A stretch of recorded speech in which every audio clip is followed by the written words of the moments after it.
और आज हम जो बात करेंगे वो ट्रांसफार्मर की दक्षता के बारे में चर्चा करेंगे। तो सभी को देखना है ध्यान से कि ट्रांसफार्मर की दक्षता आखिर होती क्या है। तो हम बात करेंगे ट्रांसफार्मर की दक्षता के बारे में। किसके बारे में बात करेंगे? ट्रांसफार्मर की दक्षता के बारे में। ट्रांसफार्मर की दक्षता के बारे में बात करेंगे तो हम ये कहेंगे भाई ट्रांसफार्मर की जो दक्षता होती है यानी ट्रांसफार्मर इफिशियंसी, और ट्रांसफार्मर की जो दक्षता होती है उसको इंग्लिश में कहते हैं एफिशिएंसी।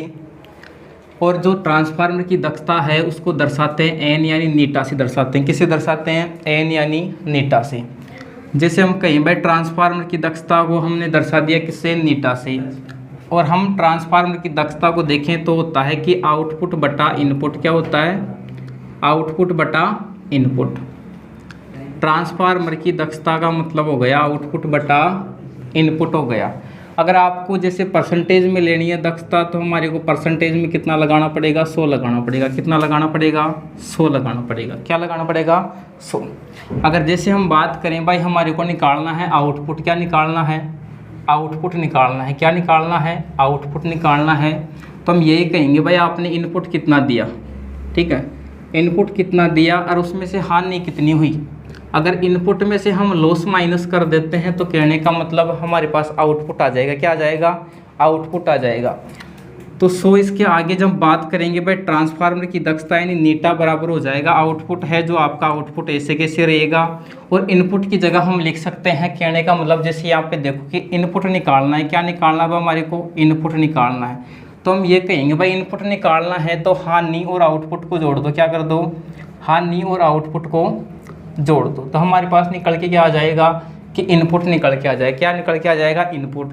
यानी कहने का मतलब ये है कि इनपुट की जगह अब हमारे को क्या हम ये लिख सकते हैं कि हानि प्लस आउटपुट लिख सकते हैं। तो यहाँ पर हम लिख सकते हैं आउटपुट प्लस हानि। क्या लिख सकते हैं? आउटपुट प्लस हानि। क्या लिख सकते हैं? आउटपुट प्लस हानि। हम एक चीज़ जानते हैं कि ट्रांसफार्मर की जो दक्षता होती है वो आउटपुट के आधार पर ही ली जाती है। कोई भी चीज़ होती है उसकी जो रेटिंग होती है उस रेटिंग का जो निर्धारण किया जाता है वो आउटपुट के आधार पर किया जाता है। इसीलिए जो ट्रांसफार्मर की जो रेटिंग होती है वो केवीए में होती है। किस में होती है? केवीए का पूरा नाम होता है किलो वोल्ट एम्पियर। क्या होता है? Kilo volt ampere. और जो आउटपुट है वो आउटपुट ऐसे कैसे रहेगा? ये आपका आउटपुट है वो ऐसे कैसे रहेगा और जो कोस पाई यानी पावर फैक्टर इसके बाद में लगेगा। उसके बाद में लिखना क्या है? हमारे आउटपुट की जगह हमारे को वही लिखना है क्योंकि आउटपुट जो लेंगे हम वो रेटिंग के आधार पर लेंगे और ट्रांसफार्मर की जो रेटिंग होती है वो केवीए के अंदर होती है। उसी प्रकार इसको आउटपुट के नाम से दर्शाएंगे। और कोस फाई ऐसे कैसे रहेगा? हम जानते हैं कि ट्रांसफार्मर के अंदर घूमने वाला कोई भी भाग नहीं होता, इसलिए ट्रांसफार्मर में यांत्रिक हानि शून्य होती है। क्या होती है? यांत्रिक हानि शून्य होती है।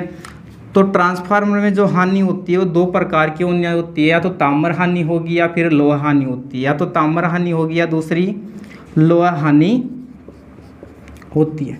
हम एक चीज़ जानते हैं कि लोहा हानि भी कितने प्रकार की होती है? 2 प्रकार की होती है। ये कोई ज़रूरी नहीं है कि भाई ताम्र हानि दे उसके साथ में लोहा हानि देगा, क्योंकि लोहा हानि खुद कितने प्रकार की है? 2 प्रकार की। कितने प्रकार की है?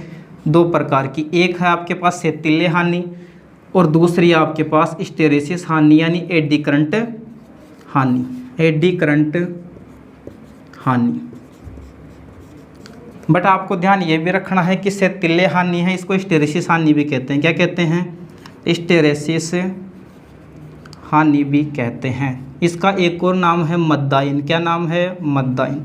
उसी प्रकार जो एडी करंट हानि है इसको भंवरधारा हानि कहते हैं। क्या कहते हैं? भंवरधारा हानि कहते हैं।